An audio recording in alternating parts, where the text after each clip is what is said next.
So for this example, ang gagawin natin is we will talk about arithmetic operators. Okay, so ang arithmetic operators, ito yung ginagamit natin sa math. Ito yung plus, subtraction, multiplication, division. So, division, and last will be yung modulo, yung pagkuha ng remainder natin. So, ayan yung arithmetic natin. So, ginagamit sila sa math at the same time sa programming din. So, ginagamit natin sila sa pag-compute. So, for this example, magde-declare ako ng variable na a at i-assign ko sa kanya yung value na 10. So, ito yung first variable natin. So, yung next variable natin will be yung b naman at i-assign natin sa kanya yung value na 3. Then, to apply yung mga arithmetic operator natin, kakailanganin natin i-declare muna yung cout natin. Then, i-declare natin as string or as printing yung tinatawag natin na addition. Tapos, ang gagawin lang natin, a plus b. Bakit a plus b? Kasi kapag gumamit ka ng single equal, ang meaning po niyan, you are assigning value. So, kung ang 10 ay naka-equal siya kay A, ibig sabihin si A, hinohold niya yung value na 10.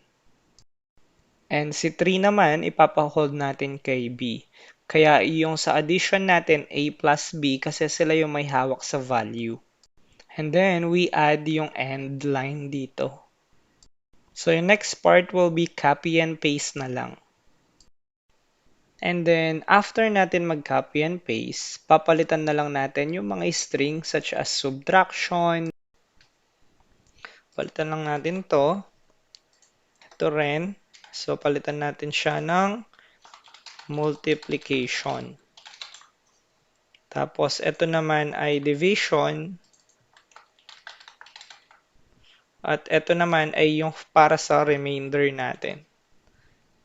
So, ang gagawin natin ay remainder. So, kapag renan nyo ngayon yung program, mapapansin nyo, magko-compute siya. Ayan, kung mapapansin nyo sa output natin, lalakihan ko yan para makita nyo yung computation na nangyari dyan sa program. So, kung paano nyo nakita, ganun lang ina-apply din yung arithmetic operators natin. So, kung mapapansin nyo, kung paano sila ina-apply sa math, ganun lang din sila ina-apply dito sa ating programming sa C++.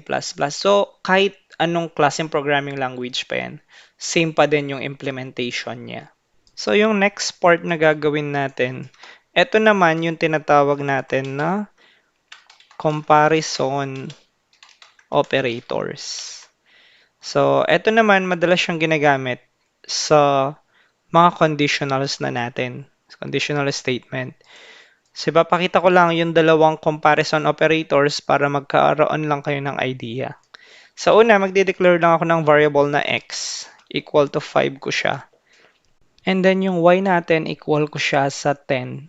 So, gagamit tayo dito ng comparison operators.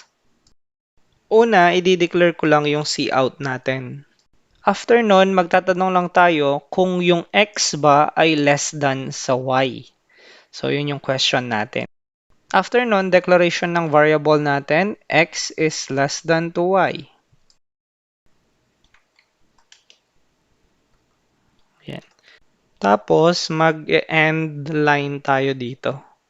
So, mapapansin nyo guys, again, string lang kasi to. So, for instruction lang siya. Printing, ganun. Ito yung sa variables natin. So, tinitignan lang natin kung yung x, which is yung 5, ay less than ba siya sa y na 10. So, of course, yung x ay 5 lang, ang y ay 10. Obviously, true yung sagot natin dito. Kasi less than naman talaga yung x. So, next is meron tayong equal na tinatawag. So, let's talk about saglit dito. Yung single equal, guys, is assigning of value. While yung double equal naman is comparing values. So, dito ngayon, sa ginagawa natin na double equal, kino-compare lang natin yung value ni x and y. So, in this case, sa program natin, false ito. Okay, and then remember guys, kapag true ay 1 yan, kapag false naman ay 0 po yan. So let's run the program. Okay, so dito mapapansin nyo yung sagot natin ay 1 and 0. Kagaya ng pinakita ko sa inyo dito, ones and zero. So yan yung example of comparison operators na meron tayo. Meron pang ibang mga comparison operators, makikita na natin sila sa conditional statements na natin. Kumbaga binigyan ko lang kayo ng overview.